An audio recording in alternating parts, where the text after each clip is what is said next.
this best for last, right? All right, what's up, everybody? We're back with another episode of the Playmaker podcast. This is going to be season 2, episode 2. We did the in-depth one last week, which was about a 3-hour episode.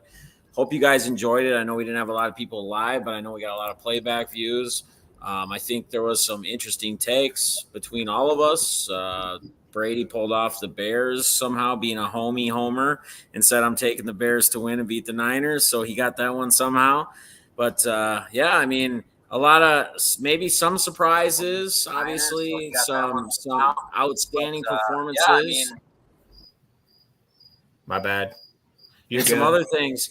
And we're going to really dive into that. But the first thing I want to do is get the intros out of the way because if you're new here, if you're watching this playing back for the first time, we want to make sure you guys know everybody, know where you can all be found, as they all need that respect as due. So let's go around the horn. Brady, let's start with you, man. How you doing? How's your week been since last week? What's going on? It's good, man. Just riding the high of J.J. McCarthy being named Michigan's quarterback and the Bears winning on Sunday. So it's been a good weekend for me football-wise. Can't complain. Awesome. Balls, how you doing, brother? Good, man. Good. Just want to thank everybody that's been sharing my hobby challenge that I've been putting out there. Seen a lot of support for that. And I mean, when it's victory Monday, Tuesday, Wednesday, Thursday, Friday, Saturday, all the way leading up to Bears Packers, it's a great feeling. Let's go. Nate, salutes. What's up, dog? How you doing, man? Hey, what's going on? Hey, another good week. My team also won as well. Eagles pull off a W. A little closer than I thought it was going to be, but a win is a win. And honestly, this week is going to be leading up to eventually Monday Night Football of Eagles-Vikings. So that's good, be a fun game. Me and you going to square up head to head. It's Captain Kirk versus Hurts. Hurts throwing it and Captain Kirk. We'll see who shows up on what side of the ball. What's up, guys? I'm Deafness45. You guys know me. You're on this channel. Obviously wearing my purple because I can celebrate as well with the rest of you guys. I can't be that one sore loser. So we all get the win column week 1. We all feel good. We're all riding highs. Shout out to my man Jay Jet. But before we go any farther and before we dive into game by game into this week, we need to hear from each one of you guys who is this week's playmaker for your playmaker this week. So Brady, well, actually, let's go backwards. Let's go. Nate, you run it back and balls, and then Brady and I'll go last. All right. So my playmaker. Tell us why. It's going to be one Patrick Mahomes. No Tyreek Hill, no problem. 30 of 39, 360 yards, and 5 touchdowns. So he absolutely torched the Cardinals defense. So I'm not sure if this is more of like days to come or just like a one-off, but Patrick Mahomes and the Chiefs offense is rolling on. So maybe we're wrong against them. Maybe not giving much credit, but Patrick Mahomes, you're about to week. Yeah, and it's not looking like he's missing Tyreek Hill so much, is it? After week 1. I mean, again, it's only 1 week. I get it. We're still early on here, but you know, if he can keep putting numbers up like that, which he's capable of doing, obviously, it's not a surprise. It's not like, oh, he's missing Tyreek Hill and he's just going to suck.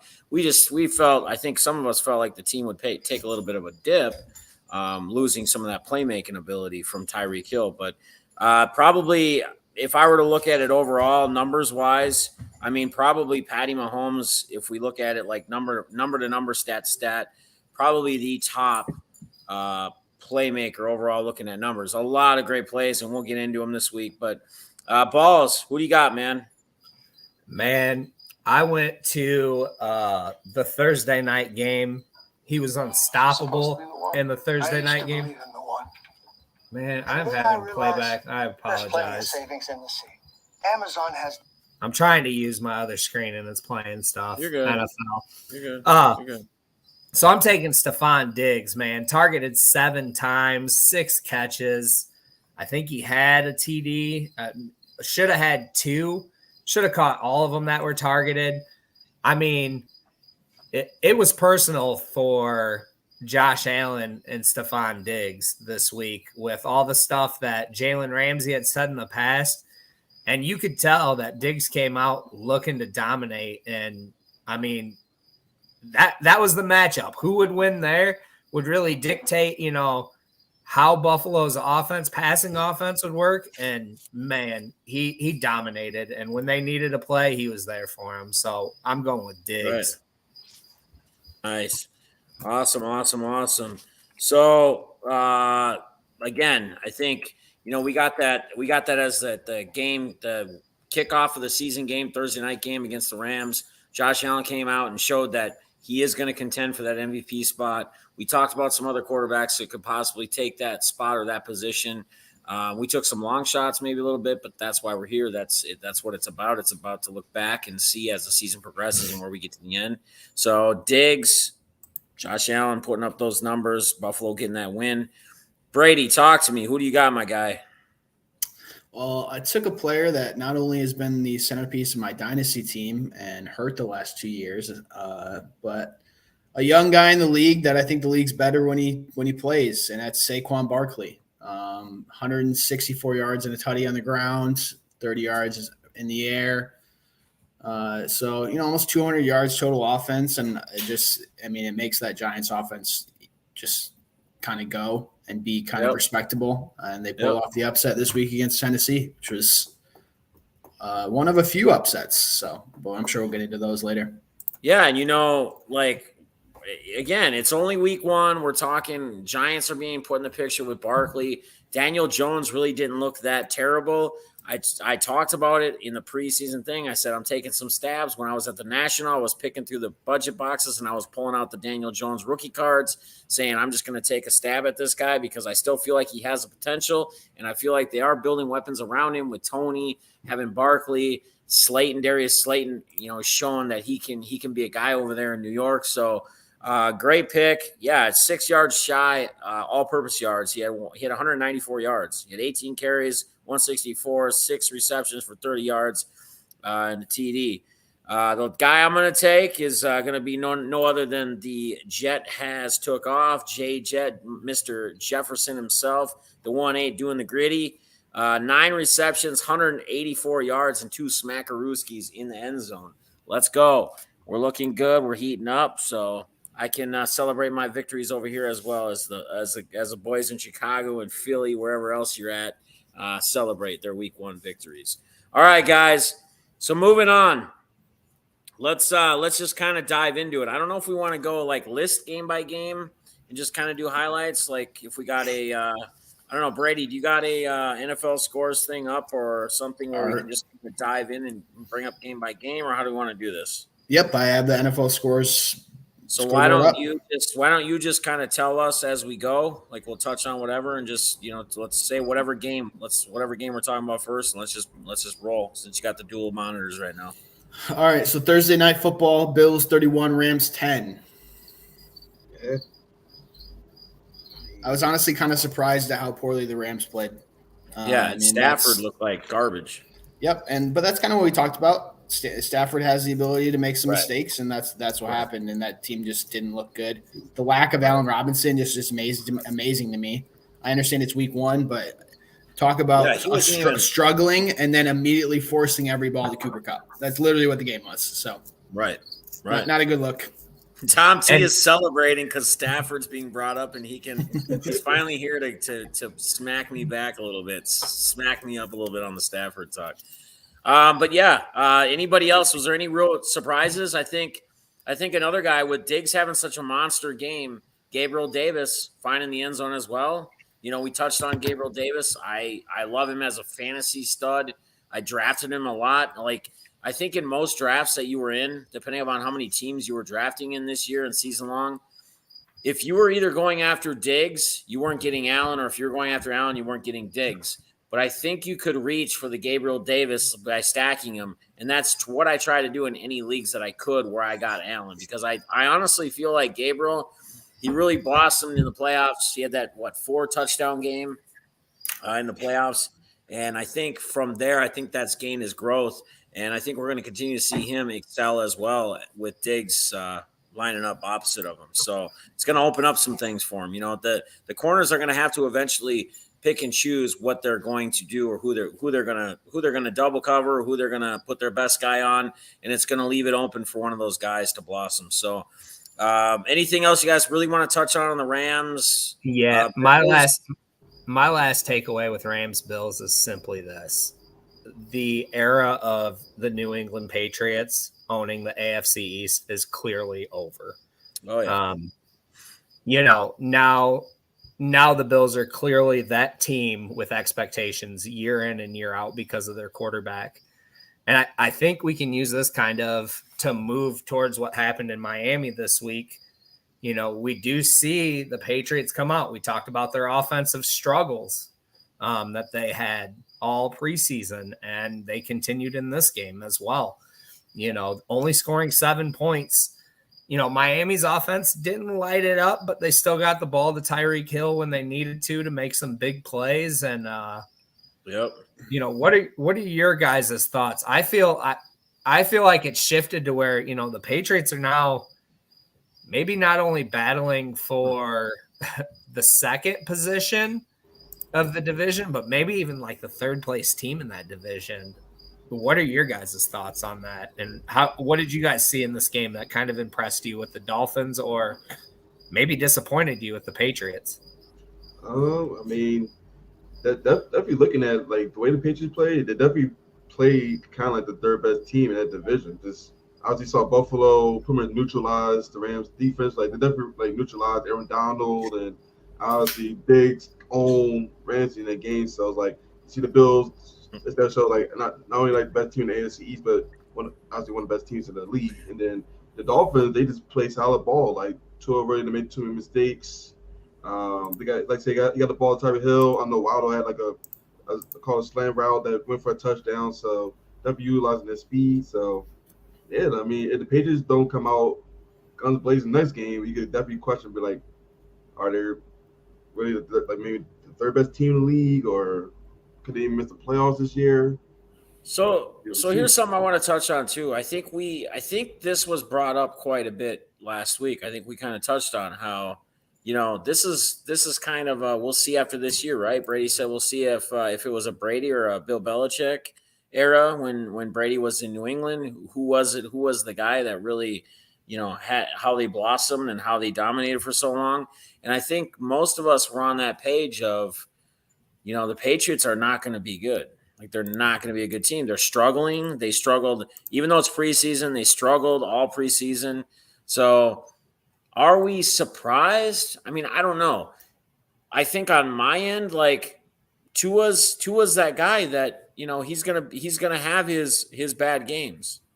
He didn't come out and have a terrible game, and their defense just dominated. So again, I think a mix of having a solid defensive game, Tua not having a terrible game, Tyreek Hill, continuing on from where he's left off in KC.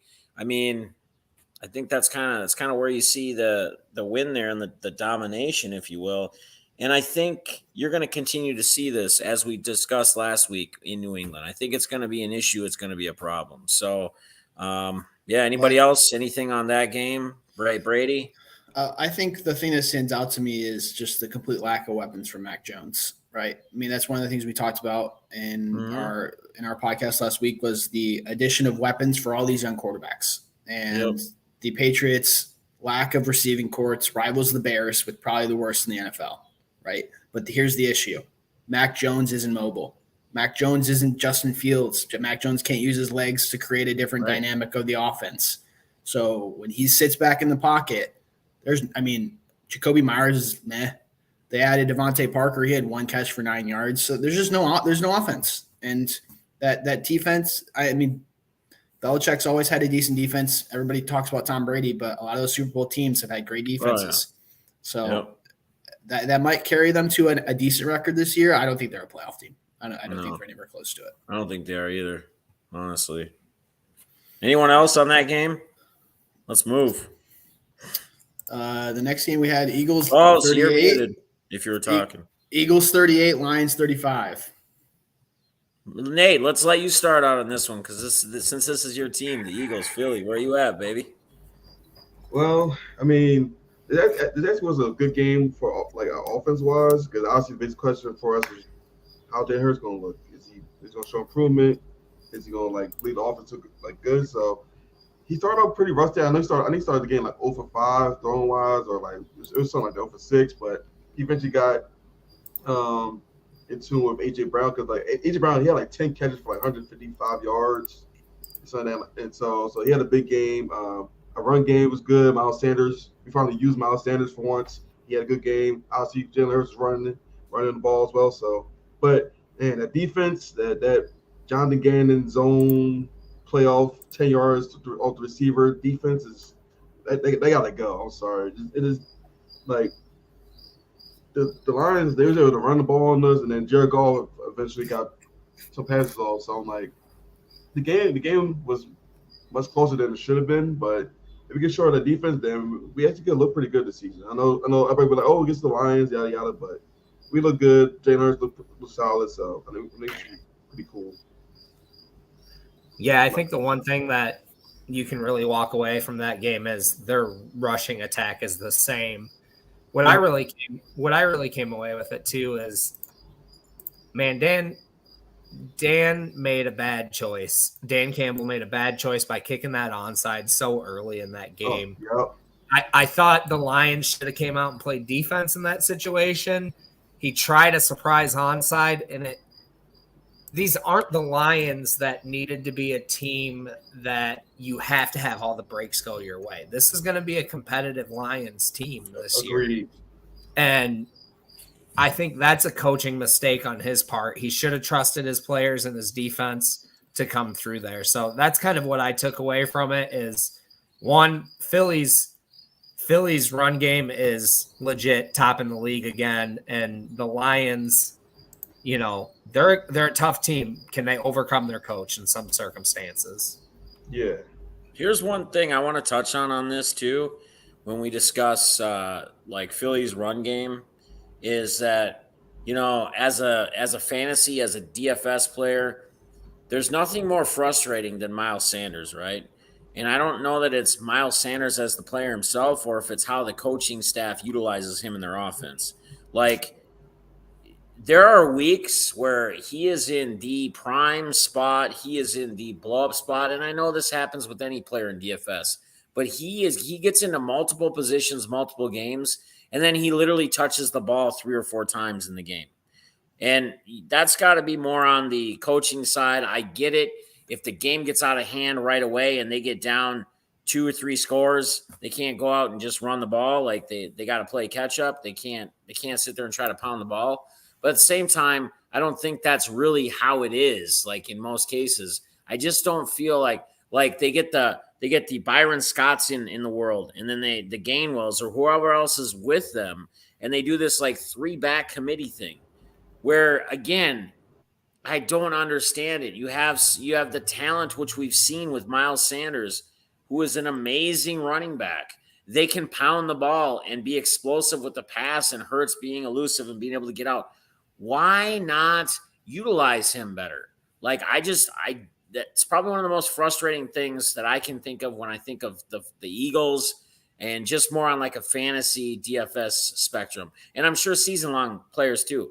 I can't draft him in season longs because of the same reason. I feel like we're going to get stuck with, you know, he should be the guy they go to, and they don't utilize it. So, anyone else? No? Let's move on. Next game. Brady, nothing? 49ers 10, Bears 19. I mean, it was a monsoon. You guys take the floor here. This is your team, the Bears. Your victory. Brady. And shout out to Brady. We discussed it earlier in the beginning of the intros. He called it. He said that he's taken the Niners or the Bears to beat the Niners this last week. Maybe a little bit of a homer call, but maybe he really was like, no, you know. And then Balls got all pipey. Balls was at first talking like the Bears are going to be the worst team in the league. And then Brady talked him into something different, and he got this big shit grin on his face. And then all of a sudden, You know what? Justin Fields is going to be this maniac this year and do all these crazy things. Maybe he smoked a little too much by the end of the show. I don't know. But whatever it is, man, you guys go for it. Talk it up. Let's hear it might have been a little bit of a homer pick, but my reasoning was correct. And it's the fact that I did not trust Trey Lance this early in the season, and he didn't look good. The game's going to be remembered for those last 6 minutes of absolute monsoon. That weather was terrible. Let's not forget there was 54 minutes of football there where the weather wasn't that big of an issue. Like, it was raining, it was wet, but everybody said the field held up fine. It was the lack of discipline by the 49ers, conservative play calling, and Trey Lance not playing well. And when you do those things and you commit 10 penalties for over 100 yards, you're not going to win many football games. So we can credit the Bears and Justin Fields. That defense played well. Justin made a couple plays, but man, if 49ers fans are sitting there going, it's a monsoon game, let's not worry about it. No, there was a lot of things to worry about if you're a 49ers fan. And it's going to take – you better go beat the Seahawks next week because that's not going to be an easy win. We just saw it on Monday Night Football. So, yeah, I think my big thing with that, I think it's still kind of hard to judge off 1 week in those kind of circumstances. Yeah, both QBs played. But I think the thing that Brady and I are going to like the most is Justin Fields. At least it's 1 week. Mind you, being under pressure the rest of the season like he was at times this game may affect it. But right now, when he's getting outside of the pocket, he's not looking to run. He's looking to hit the big play downfield. And we saw it with the first play that they needed, that Anthony Pettis. That offense was dead all game. Same old Bears from last year, it felt like. Then all of a sudden, Justin Fields hits one play like that, and that game turned on a dime. And all of a sudden, now in the second half, you see this confidence of this quarterback that we're expecting to take the leap. And I'm saying it. Brady's saying it. I think personally he is going to take the biggest jump out of the year 2 quarterbacks this year. We're going to see it. We're going to see those highlight plays. He is going to be that quarterback. And it's hard because as a Bears fan, I want to be excited, but the Grim Reaper's knocking on the door. And we know he's coming. We're going to his house on Sunday night after losing. Well, he's and coming I think for blood. I think the point that I want to make with Balls there is Justin Fields taking the next step doesn't necessarily have to be the Bears winning a bunch of football games, right? He can take the next step, and he doesn't have the weapons to go win 10 football games. It's just not there. But what we want to see is those plays to Pettis. We want to see the throw to St. Brown, and that he explained it in this press conference. If you listen to him, he read the safety biting down. He said he had a ball over the top, and it was his second read, and that's where he went. So it's those things that you want to be honed in on if you're a team that has guys that you want to develop. Don't look as much as the wins and losses. They're going to come and go in the NFL. See if some of these guys can develop, and that's what we want to see from Justin Fields. And my last thought on this is the Bears are not going to be the worst team in the league. I know a bunch of pundits pick them as that. 3-14. They're gonna be a scrappy team like the Lions. They're gonna play in games, and if you don't come to play, there's a new mentality in Chicago. It's not the Matt Nagy way. Eberflus has this team buying into his hits philosophy of playing hard, intensity, being, accountable for who you are to your team. And I think it's making a difference. You're seeing a young team buy in and play hard. I think, like I mentioned it, but for the Bears next week, we go into Green Bay. The Grim Reaper's there for Chicago. Deafness, we already hinted on your boy, but what did you see from the new offense as a whole and from your first time head coach coming in, winning a game, and really, they dominated Green Bay. That wasn't a joke of a win. That wasn't a fluke. That made me also look back and say, wait a minute, is Sean McVay the one that did it last year? Or is Kevin O'Connell, right? That's his name, Kevin O'Connell? Yeah, Kevin O'Connell. Is he the one that maybe was the mastermind behind that offense? Because we saw one struggle, and then we saw the other one take off. So what did you see, and how did it feel different from the Zimmer era? Oh, You can just like he said, just like when he came here, and just like everybody's been preaching about and hyping about Jefferson, Thielen, everybody. Jefferson came out in preseason and said, after they started, learning the offense and stuff, and said, wow, now I understand why Cooper Kupp was open so often last season. Like, his confidence level jumped up because he feels like he's going to have the ability to, with what he has and his ability to get open, to even have opportunities even more. And if we can't go by 1 week, but if 1 week is a sign at, a career day for him, right? 9 receptions, 184 yards and 2 TDs. I mean, and that's against Green Bay. Yeah, pretty solid defense. I mean, not the top defense out there, but pretty solid defense. The one thing I do want to jump back on, though, in this game that I think might have changed quite a bit of the momentum and everything else is we came out and punched him in the face and got the touchdown. But then Aaron Rodgers came and he called first play, and he called a fly to the rookie Watson, who absolutely, I don't know what happened. I don't know where our safety was on there. Peterson got burned. I don't know where Smith was or whoever our safety back was, but he was nowhere in the vicinity. He should have been taking the angle to get him on the corner, and Watson wide open just drops which should have been a touchdown pass. That could have changed. I think we still pull out the win, but that could have changed a lot because you're looking at that game being 7-7, and now you're ripping the heart out of Aaron Rodgers because he's like, man, I just threw my rookie receiver who was wide open and it was in and out of his hands and he didn't catch the pass. Like, that's got to do something with the ability and the confidence of what Rodgers is feeling about Watson. Like, I know you got nerves, kid. I know you're a rookie and whatever, but dude, I mean, you've been playing football for how many years now? And it's not like I threw 150 mile an hour strike to you, like on a slant, like a short slant pass or something, and it hurt your hands or something. So that one little thing there, when I saw that, I was like, whoa, wait a minute. But they got it figured out. They changed it up, but you're going to see it's going to be a pass heavy offense.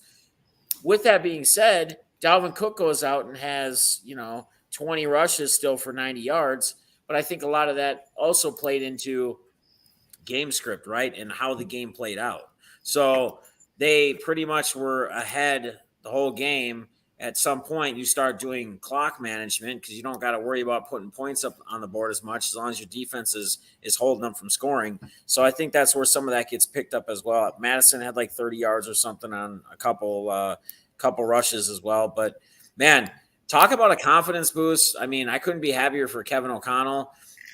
Him going in, getting that big rivalry division win as your first game as a head coach. I mean, it's gotta have him at a different level. It's got to have him feeling, a lot different. The new GM, just the energy, the atmosphere. And let's not forget, man, Kirk Cousins went out there again. I mean, obviously he's going to have a decent week if we're talking about Jefferson having 9 receptions, 184 yards, and 2 TDs. But he throws 23 for 32, 277 yards, and 2 TDs.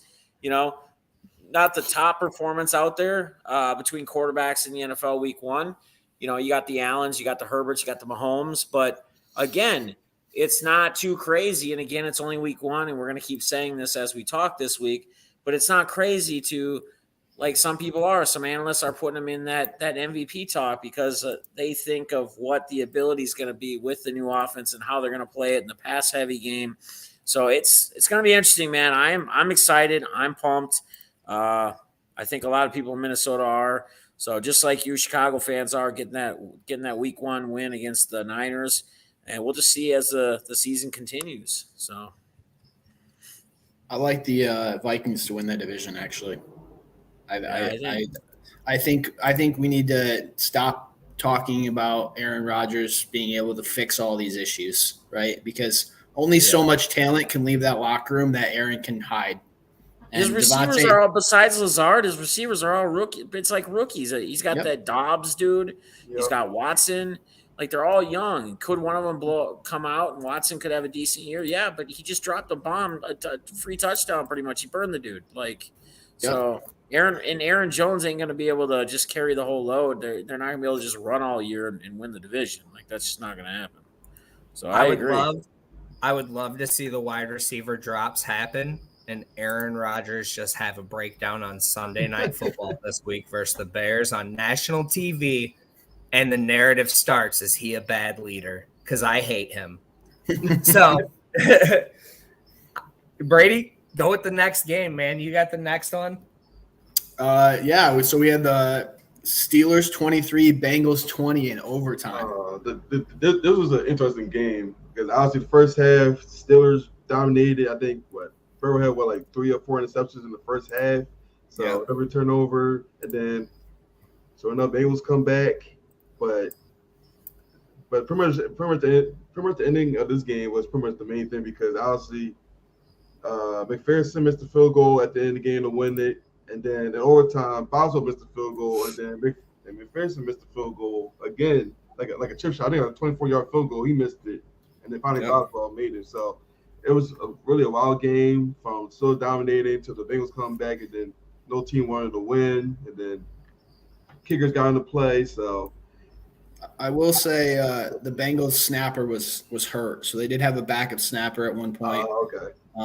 So they talked that first field goal, the snap was really slow. Yep. Or the extra point, the snap was really slow, which is why I got blocked. Yep. And then that 29-yard, it was super high snap, and he ended up kicking the laces. So. Yep. Oh God.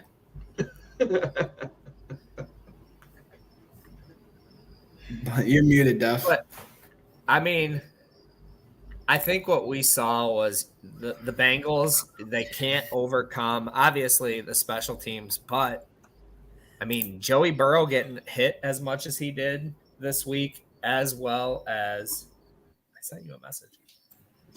Joey Burrow getting hit as much as he did, as well as, like, the special teams. They can't overcome that. He had 4 picks in the game. I mean – They need that quarterback to protect the ball and make plays, because obviously, Mitch Trubisky isn't. Prove it to me, Mitch. Week in, week out. Prove it to me.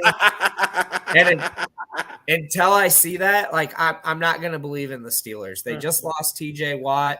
Yeah, they played a great defensive game, but TJ Watt's out now for possibly 6 weeks, I think they said.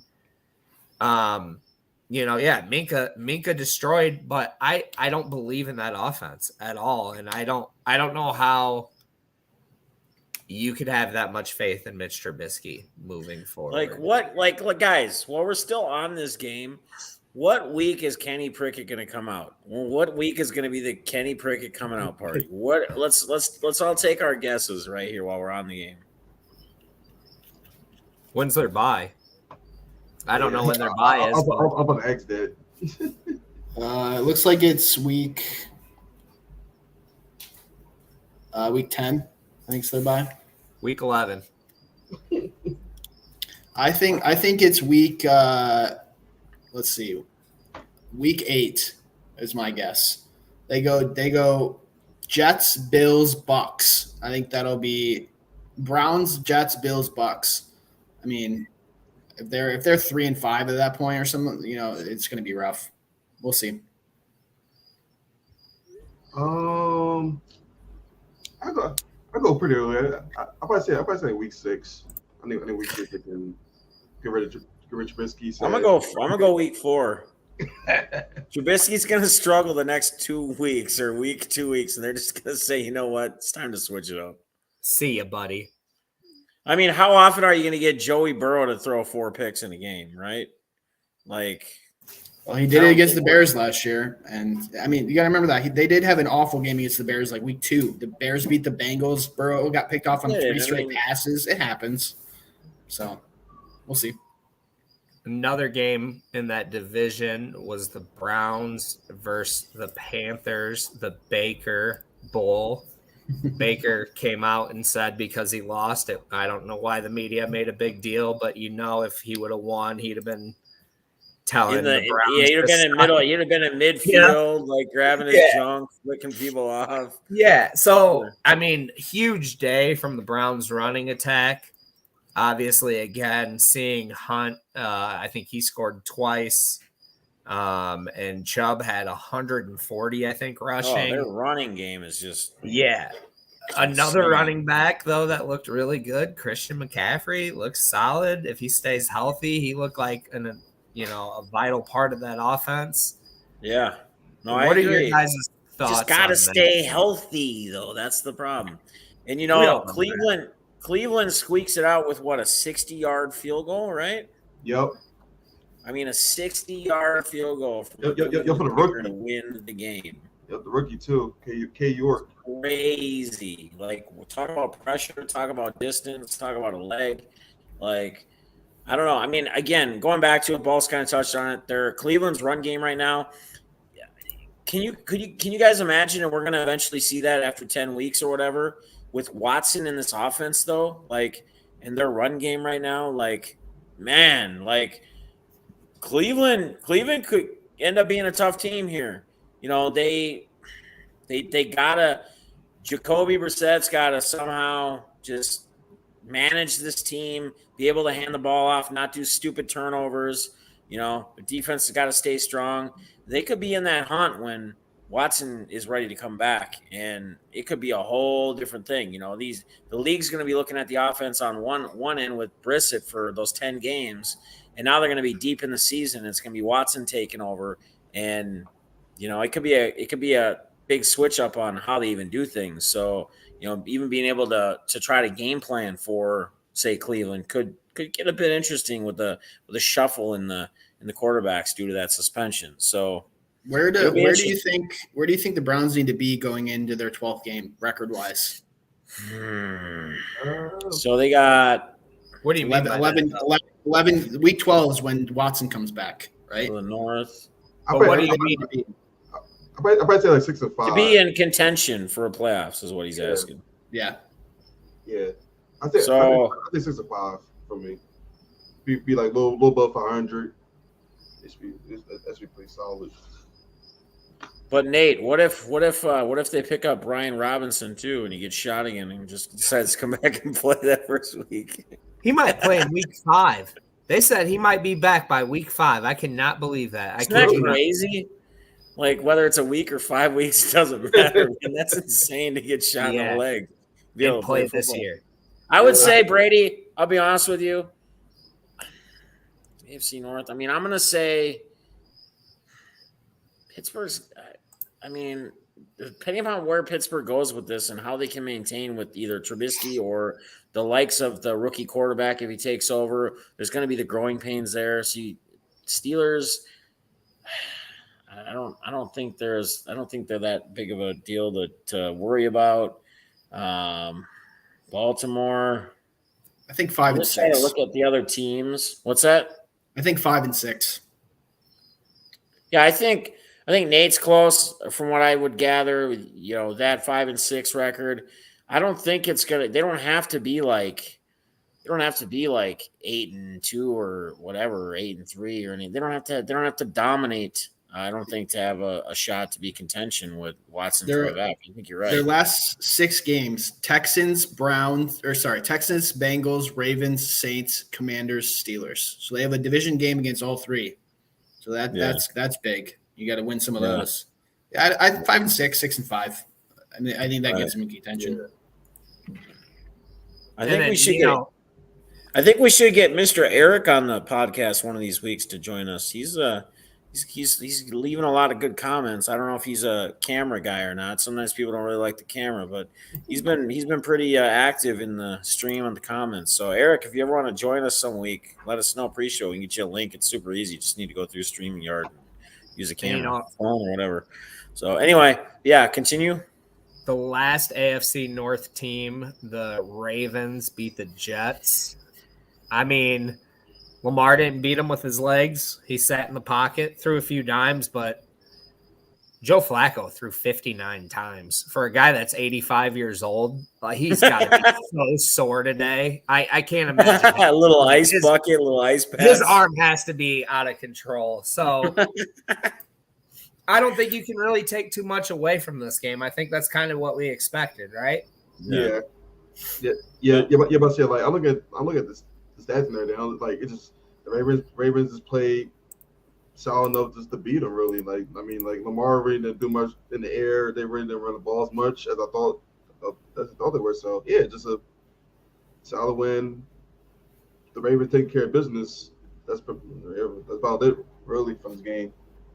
I mean, I didn't watch this game, but I'm looking at the stats. Lamar Jackson 6 carries for 17 yards, and they still won 24-9. Like, it's surprising to me. I don't know if the Jets just had. I mean, the Jets they improved their defense, so I mean they do fly around a little bit, but right. I'm surprised that there's 3 tutties through the air for that team. I agree. Yeah, I don't really have a lot to comment on it. I mean, again, like we're saying, there's not a lot that stands out stat wise or anything like that. Yeah, I think we're just good to move on. I mean, from the worst team possibly in football to possibly the worst division in football, the AFC South. Nobody won this week. The division leaders tied each other. The Houston Texans versus the Colts ended in a 20-20 tie.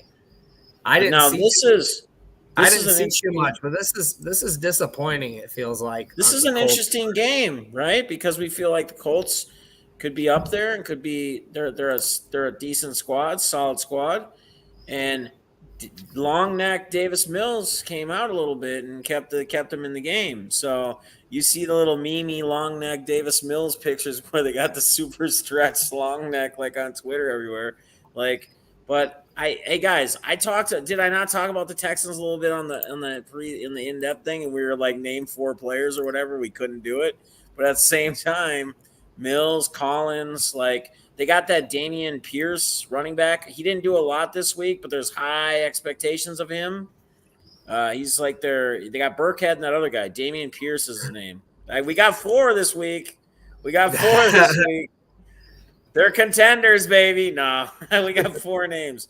But in all seriousness, like Jonathan Taylor had a solid game, right? Oh, yeah. But they still tie, right? Didn't Matt Ryan put up some decent numbers for the Colts? Yeah. Yet they still tied.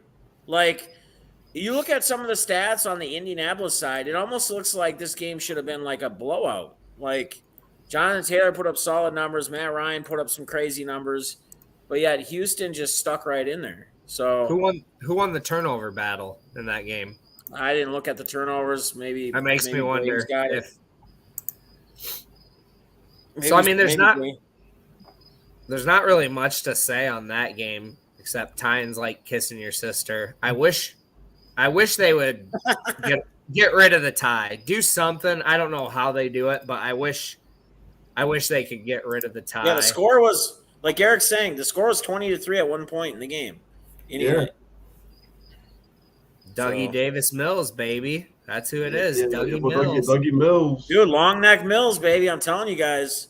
People have some faith in that guy. Even though he doesn't have like a crazy squad behind him, people have some serious faith in that guy.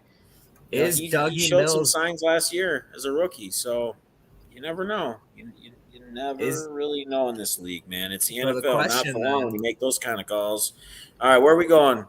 The question then is if Dougie Mills did the Jags make the wrong pick with Trevor Lawrence? Because I don't know if you guys saw the end of that.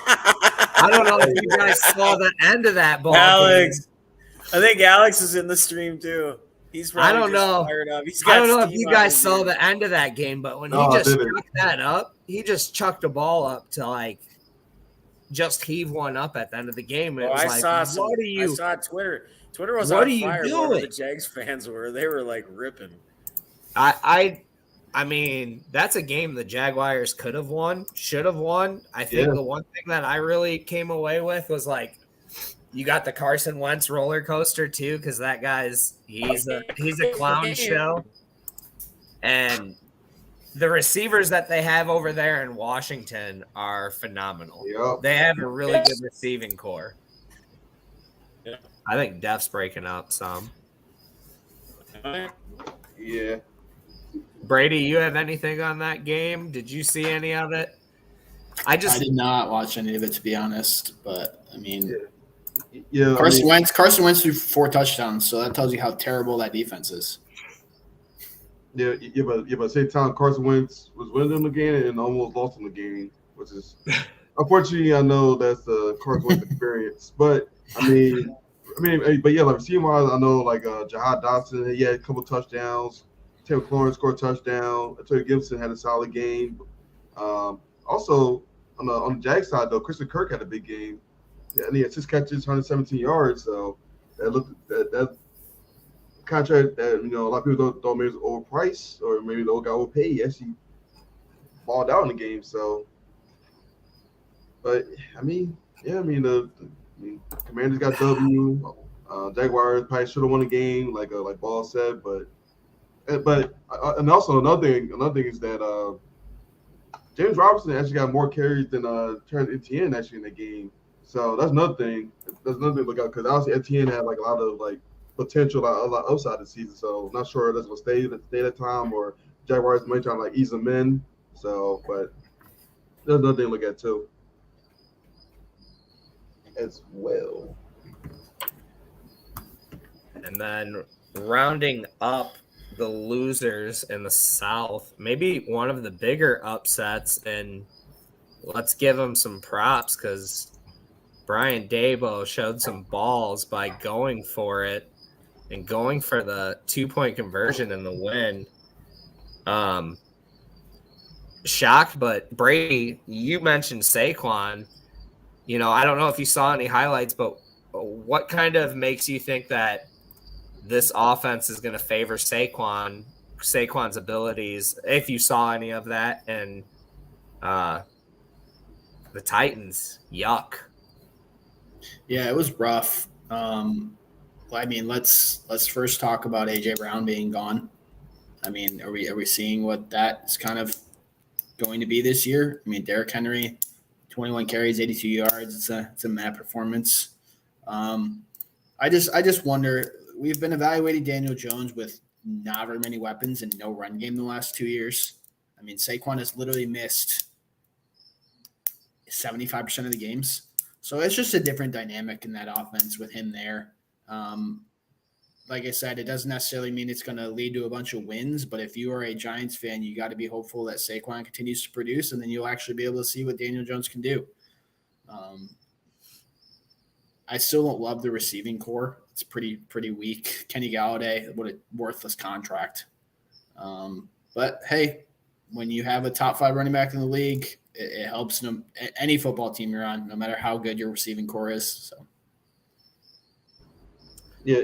About to say for the Giants, for the Giants offense to go, they definitely gonna need Saquon to stay healthy because, like I said, saw this game, he had a big game with 18 carries, 160 yards, so he definitely showed out. That definitely helped Dan Jones, be more comfortable, maybe do some play action off the run, because he really didn't make too many mistakes. He really didn't he just played solid ball, that definitely helped him out. But yeah, AJ Brown missing from that team is definitely so that offense. I know Dontrell Hilliard had 2 touchdowns. He was really the only really offense for that team, but. Yeah, the AFC South looking like the worst division this year easily. It is not very much upside really from a lot of teams or a lot of wins. So we'll see. Yeah, and we have, the Giants get a win. Another team in that division, we talked about Philly already, but a team with high hopes in the Dallas Cowboys losing Dak Prescott. I don't know if you guys watch that Sunday night football game, but that was yuck. That was a terrible first game. It was bad. What does Dallas have to do? I don't think the Niners are going to trade Jimmy in any circumstances right now. It makes no sense for them unless Dallas came with multiple picks, and they would have to be very high round draft picks. But what Cooper Rush, yuck. They don't stand a chance in that division without Dak. So without Dak, but let's be real, their biggest problem is their head coach and Mike McCarthy. Yes. Their quickest solution is firing him and hiring Sean Payton, but that's not going to happen right away. what does Dallas do? And what did you guys think of the Bucks performance? I didn't think it was the greatest, but it's kind of what I expected from a Tom Brady team. Just win by any But means. how much did they really need? Like how, you know what I mean? Like what, 19-3 would end up being the score? Like how much did they really need to produce? How much did they really need to go out there? Again, sometimes we get caught up at looking at scores or looking at a game, and especially if we didn't really watch it or we didn't see the game, we might have seen some highlights, whatever. And we go, and then you look at the stats, you start drilling stuff, and you go, man, it's kind of like that Baltimore game, right? Like we touched on the Baltimore Jets game, like 23-24 to 9 or 6 or whatever it was. Like, and Lamar Jackson didn't really do anything. Like there was nobody that really stood out. It was more like a defensive game. It was more of, those guys kind of loading the stats up, which people don't really dive into and look at all the time because they're so offensive coordinated, or oriented, looking for the touchdowns, the receiving touchdowns, rushing touchdowns, passing touchdowns, etc. So, but you're right, Balls. I mean, that's the Tom Brady style. Like Tom Brady is going to come out sometimes and he's going to throw us for 360 yards and put up 4 TDs and show people that he can do that if that's what he wants to do. But he also is a game manager and he just knows, like, hey, my defense has got me. We don't really have to stress. We're not going to go out here and overexert ourselves week 1. We don't have to do it. We're not in a dogfight right now. Who gives a shit? Let's just keep it going. We'll get the win and we'll get out of here. We'll move on to next week. And if it's a war, it's a war. Then we show up a little bit more. So I don't know, Brady. I mean, this is kind of, Bucks being a secondary team, maybe not, with Brady being there because that's your guy. What did you see? Where are you at with it? Well, 2 things. Firstly, the Cowboys I just don't know what to do with them. I think letting Amari Cooper walk this year was rough, especially with the Gallup injury now. I mean, it's CeeDee Lamb, and that's it. I mean, Schultz is a very good tight end, but, man, one of the things that made that offense go was their ability to go 3 deep, and they just don't have it right now. But I'm going to talk bigger picture with the Tampa Bay Buccaneers because I actually watched this game. If Julio Jones can return to any sort of form that he was before, and it looked like a little flash of it on Sunday night, the Buccaneers will be a very, very tough team in the playoffs. Now, that's a lot of if, right? Julio's got to stay healthy, but that is a different dynamic to that offense. They gave him a couple end arounds to get the ball in his hands. So if they can go Mike Evans, Godwin, Julio, man, and then you go Fournette out of the backfield, just pencil in the Bucs to go to the championship, and we'll see where it goes from there. But I think Julio is the key for that Bucs offense. I think he has the ability to make that a very, very high-powered offense. We know how good the defense is. And that was the biggest thing last year was do they have another weapon? That whole AB saga, right? We had the whole AB saga and that whole issue. But if Julio can step up, it's going to be a tough out in the playoffs. Yeah, and I do see a few things here. Like, Julio did get banged up a little bit. Their offensive line lost a couple key contributors there, which then, like Eric said, Micah went crazy for Dallas. Micah Parsons was all over Brady, it felt like, whether he was getting to him or just making him move the spot. But yeah, I agree with you. That I saw a stat on ESPN that said on that, I think it was a 57-yard reception. It was the longest play, but that was the top speed that Julio had hit in since I think his rookie year or something like that. It was a crazy stat, and he looked really good. So it'll be interesting to see not only how they utilize him in that offense, but if he can stay healthy and be that key contributor for their offense. Another team with high hopes in that division, the Saints, pull out a squeaker against the Falcons. I didn't get to see too much of it. I heard it was chaos. Did you guys see anything? Any thoughts on it?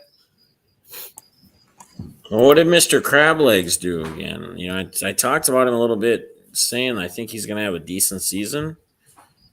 He's got some targets. He's got a decent offense there. Let me look at his stats again. I was looking at them earlier and I forgot what they look like. I don't remember if they're good or great. I don't think they were just amazing, but again, I mean, he's actually pretty good. 23, 34, 269 yards and 2 TDs. So not a bad week one. Passer rating of a 111. I mean, not terrible. Pulls out the win. Gets one to Taysom Hill. But That was a rushing touchdown. I know Michael Thomas. Michael Thomas came back, kind of a coming out for him. We talked about him maybe bouncing back this season. He had 2 touchdowns. He only had 57 yards receiving, but he did have 2 touchdowns. So, again, Winston's going to have Thomas. He's going to have Hill doing some specialty things. Kamara.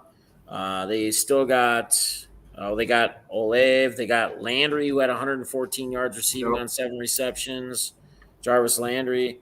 I mean, he's got weapons around him, and I think he's not a terrible quarterback. A lot of people love to give him shit, but I think he can put up another one of those 4K seasons, where he's going to put up 4K plus yards and maybe throw 20, 25 touchdowns.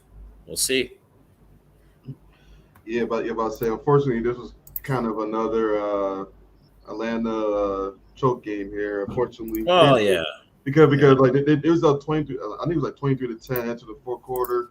Kind of looked like he was going to cruise through, and then couple TDs from Michael Thomas, and then the last second field goal from Will Lutz, and that. But I think from an Atlanta standpoint, I mean, the offense kind of looked how those ones pretty much look like. Pretty much like Miro just being game manager, throwing wise, but majority gonna be running because he had 12 carries.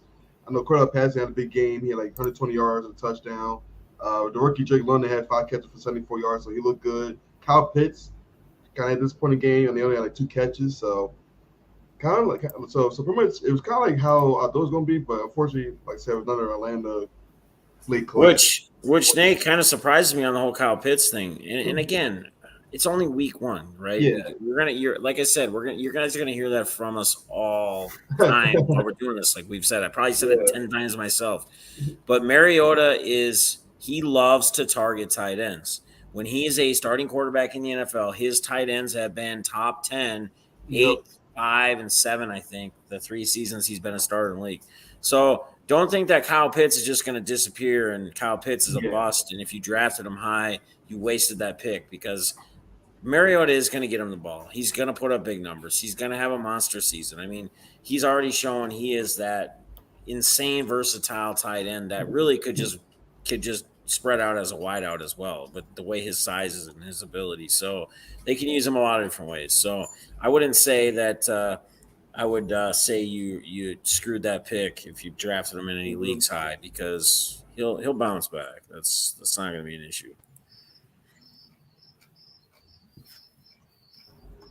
Next game would be, let's go ahead and hit on the Monday night game. Russ coming back.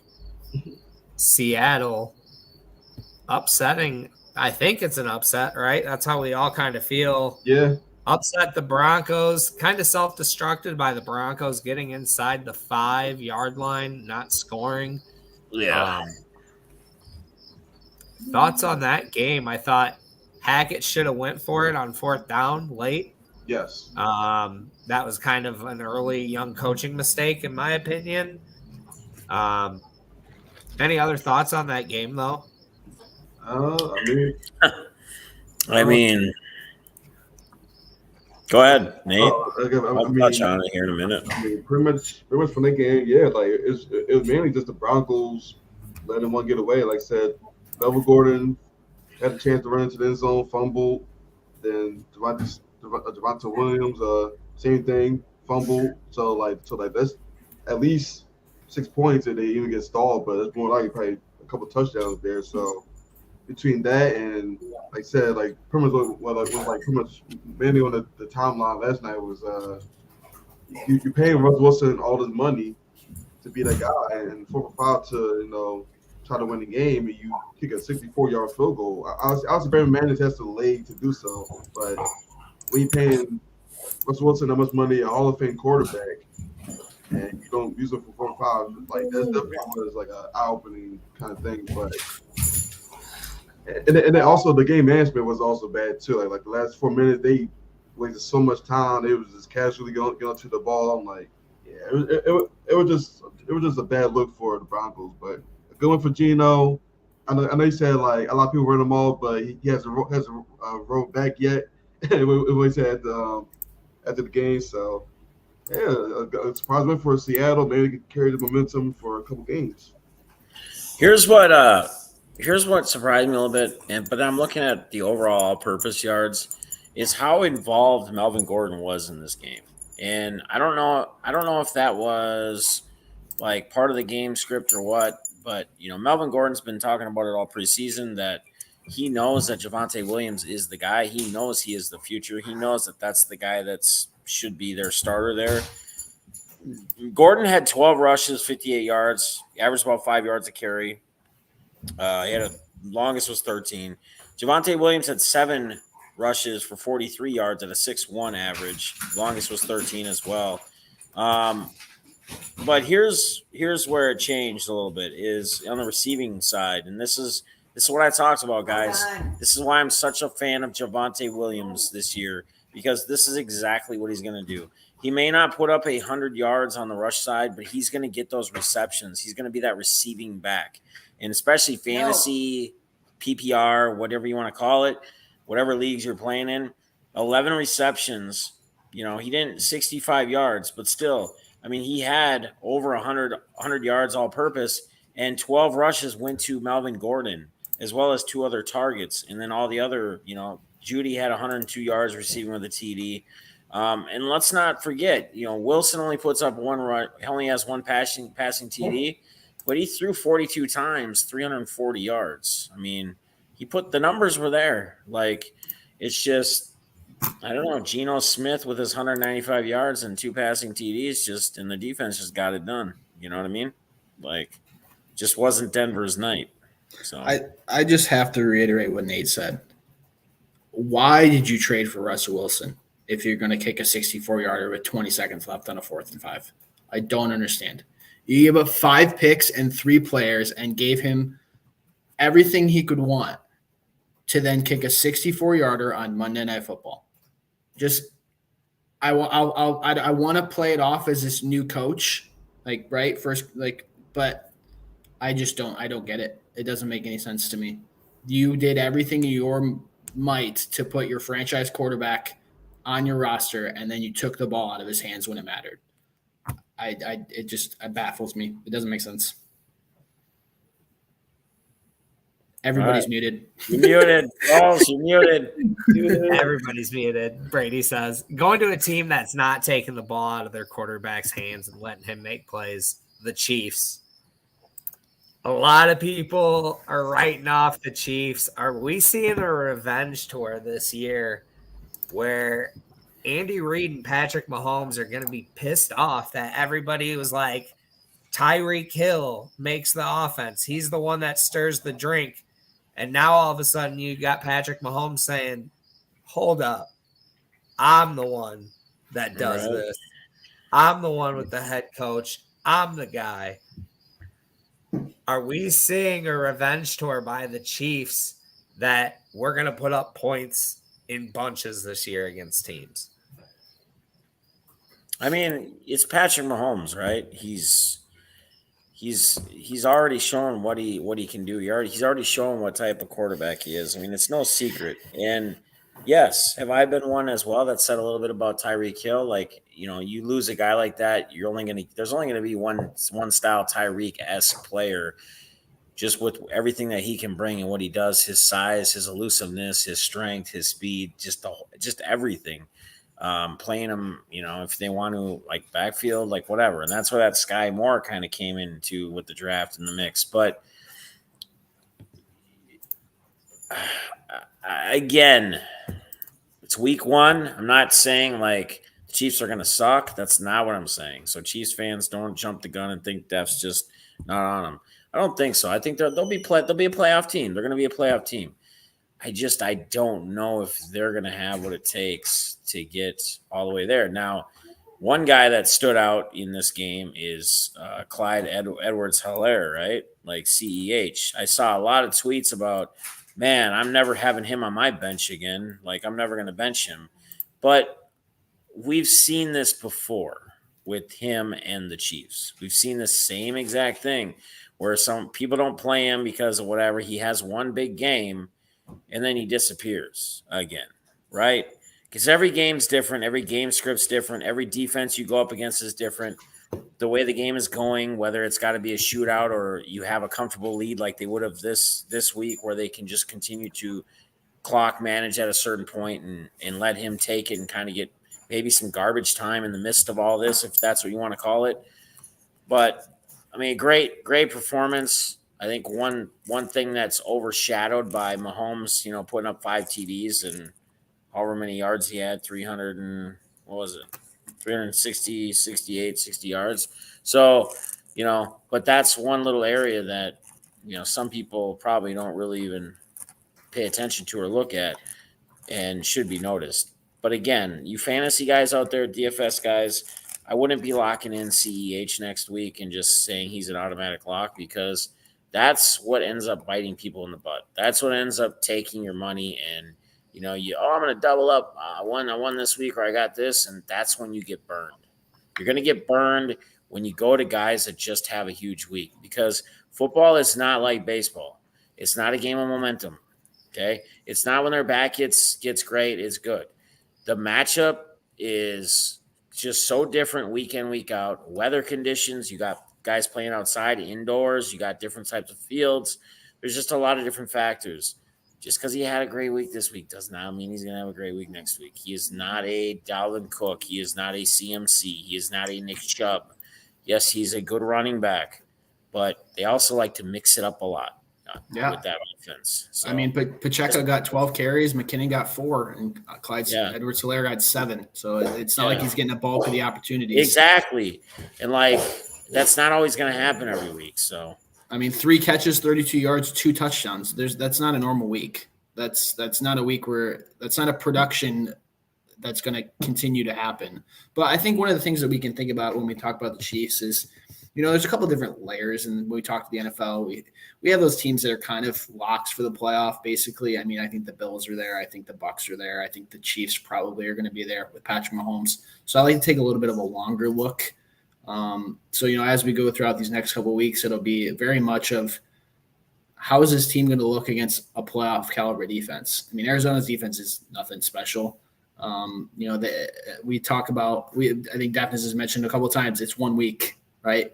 So you can take some of that. It's 1 week, and it's important for those teams that are very much, maybe going after a playoff spot. But some of these locks, we need to see a 4 or 5 week trend and see kind of what's this offense going to look like. Are the Rams really going to struggle, or is that something we need to worry about when it comes to playoff time, or are they going to settle into their own? So that's some of the things that you should keep in mind when you look at each of these teams. Understand that there are tiers, and a bigger issue of 1 week can mean way more for a team than a team maybe, like the top couple of teams in the NFL. Yeah, and let's not forget, they compete in one of the toughest divisions. We're thinking top to bottom in the whole NFL. There was another game in that division. I think this is the last game we actually have to hit on. Chargers, Raiders, close game. Justin Herbert, the real deal. Derek Carr. MVP. Let's go. Derek Carr, I was kind of surprised to see. One thing that stood out to me, at least for the Raiders offense, was to see the targets. Devontae Adams, obviously, he's an amazing receiver, had a great game, ate up a bulk of the targets. And you're talking, we hinted at guys like Hunter Renfrow and Darren really wasn't Waller. in the game or not. Darren Waller having games, bigger impacts. We've said it's week 1, but is that something that we should keep an eye on, a trend moving forward? Does Derek Carr automatically have that Aaron Rodgers levitate towards Devontae Adams on every single play. We see that with quarterbacks when they have that trust valve. Cup and Are we Stafford. gonna see? Yeah, are we gonna see that, and it's gonna diminish the value of a Hunter Renfrow or a Waller, or is this just an early jump? I think part of it's trailing that game, throwing as much as they did. I'd have to go back and look at some of the picks that Carr threw to know exactly what he was looking at, but it's definitely something. I mean, they rushed 13 times that game with Josh Jacobs. I mean, that's not going to win you any ball games. I mean, they need to supplement the run a little bit, and I think that's just getting down early. So, like one of those things, it's interesting line to talk about in week one, but it's gonna like a lot of things we talked about. We need to see trend lines. We need to see 3, 4, 5 weeks of some of this stuff before we can make real determinations. So, I know Devontae Adams had that many targets. Like Derek Carr threw the ball 37 times, and 17 of those attempts went to Devontae Adams. So almost half the attempts that Carr threw went to Devontae Adams. So honestly, I think this probably will be something that you probably will see more for, because obviously Derek Carr has that comfortability with Devontae Adams, but it's they got to get Waller still involved. I know Waller still had 4 catches for 79 yards, but they got to get him involved more, running throw, and then they've got to run the ball, because Josh Jacobs actually had solid numbers. He had 10 carries for 57 yards, so it wasn't like they couldn't run the ball, but and then I know on Chargers side, Herbert looked. Where was Mike Williams? Williams? Did he get hurt or something? I kept trying to figure out his stats, and he just wasn't doing anything. I didn't hear anything. They got hurt, but he only had 2 catches for 10 yards, so he was. Boy, that's what I'm saying. Yeah, the receiver too just wasn't in the game, or what? And Keenan Allen left that ball game too, so it is kind of interesting to see. There, and there's a reason why I led, with the Chiefs Chargers last, because that's our matchup here in 2 days. Who do you guys got? Chiefs Chargers. We can play whose line is it anyway, because I don't know the line. I want to know the line though. You're taking the Chargers. We know your bias already. You like Herbert. Chiefs at home. What's the line? What's the over under? What, a minute? So I'm looking on ESPN right now. So look like the line is KC -4. The over under is 54.5. 54.5. That's a big number. It's a big number. I like it though. You got to take the over, right? Yeah. I like the over, because both the Chiefs and Chargers can put points. Obviously the Keenan Allen injury could maybe possibly skew that a little bit, but I never seen both teams could put points. So I'll take over. I'll take Chargers over. I'm gonna go Chiefs under. I know I picked the Chargers to win the Super Bowl, but I think it's early in the year. I think the Chiefs. Yeah. The Chiefs win it 21-17 or something like that. I'm gonna go Chiefs and over. I just think the Chiefs got momentum from week 1. They're gonna be at home. Arrowhead is always rocking. So I probably say it being like a 31-28 kind of game. Brady's no fun betting the under. Who wants to Dude, bet? Okay, I don't know what's going on, but literally anytime we have a nationally televised like Thursday or Monday night game, the scoring is never high. Never. It's been so strange. I feel like every game I've watched, it's like 17-14 or 21-17 or something like that. What was it? 19 to what was the one the other night? 19-3. When Vegas does these shootout games too, they always come under usually. We always expect, it's going to be 10-3 at halftime. I think they try to get a lot of people hyped to the over, because the matchup looks like it should be, just to get more of the bet side on the over. And then it comes under. I bet the over because I want the points. But I do too. When it's 10-3 at halftime, I'm going to be like, Brady was smart. I'm an idiot once again. So any other big games that stand out to you guys next week that you guys kind of want to hit on before we wrap up? I know we got Sunday night, Brady. We're going to war. Oh, you want to hear my prediction of the Sunday Night Football game? Yeah. Yeah, go ahead. Bears go into Lambeau and upset the Packers. And you know what? I'm gonna one up it too. On Monday night, right? The Phillies dominate I said the Phillies, but Philadelphia dominates Minnesota, and the Bears after week 2 are number 1 in the division. Oh, so this can look like last year when you guys were like top of the division at the beginning of the season, and then look what ended up happening. You want that same feeling, disappointment later on? I'll take Bring it, balls. Bring it, balls. Hey, all I'm gonna say is, what a great time to play these two teams. I predicted Trey Lance to struggle. These wide receivers, they're going to struggle again. It's going to be whether or not the defense steps up against Aaron Rodgers. I think Fields will make enough plays that, if it's a 21-17 game, that's fine. If Rodgers goes and scores 30 points, the Bears aren't going to win. So we'll see. We'll see. The secondary played great. So no Bakhtiari and no Elgin Jenkins too on their line possibly this week. Rappaport's already sang, so that's big. So yeah, I'm gonna be pulling hard for that. What about another good game that I see?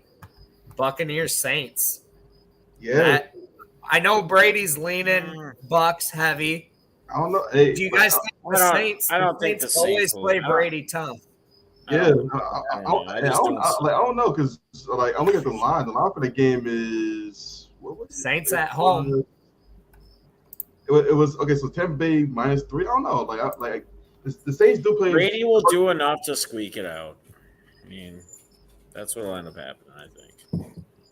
You know what? I go Saints. Saints at home. I go Saints. No. I'm gonna go Saints here. See, you hear that, Nate? She's even saying no. Yeah, just because of that, I gotta take the Bucks, Nate. Sorry, bud. Hey, that's cool. All right, are we good? Yeah, I think we're good. Else? Yeah, Wrap this up here. You good? Balls? Yeah, those are the main games I wanted to hit on. Everything else is kind of junk. And those games we totally forgot to mention comments again. No, I was going to do that right now. That's what I wanted to wrap up with. Okay. So guys, again, we appreciate you guys joining us. Very, very, very, very, very, very, very disappointed in the comments, though. Like, not the live comments, the comments after the video posts. We're doing the whole PayPal thing again, and there was one comment. One. We can't do it with one comment. We got to have comments, right? Comments. Nar you. I'll take care of you with something, but here's what we're gonna do. If we can get. We had like almost 200 playbacks this week on this one between the lives and the views. Like, there's how can we not get at least 10% of that in comments, guys? Like, post a question, a topic, whatever you like, something in the video, whatever it is, just post something in the comments. Tell me why I'm insane wanting the Bears to win. Just trash me. That's fine. Just whatever. Like, get something posted though. Like, post a comment that helps. That helps with the algorithms. That helps with everything else going. And then what we'll do is we'll do an extra. We'll basically have 2 winners next week if we can get to a certain amount of comments. But it has to be at least 20 comments, and it cannot be 20 comments and it's 10 people that do 2 comments. If you want to comment more than once at some point about something else, that's cool. But we're not going to count that as another additional person's comment. So it's got to be 20 different unique or people's comments. That's how it's going to be. So. And other than that, guys, appreciate y'all being here. Appreciate y'all hanging out with us. If you're new, you know what to do. Subscribe, like this, share this out, tell your friends about it. And if you guys want to ever join us or be on with us, like Eric, I know he was doing a lot of good comments out there on some of the stuff this week, and you're not camera shy, let us know, man. We'll get you on. We'd love to have you. So, you guys got anything else to wrap this up? Bear down. Peace. Skull, baby. We're out. It was fire.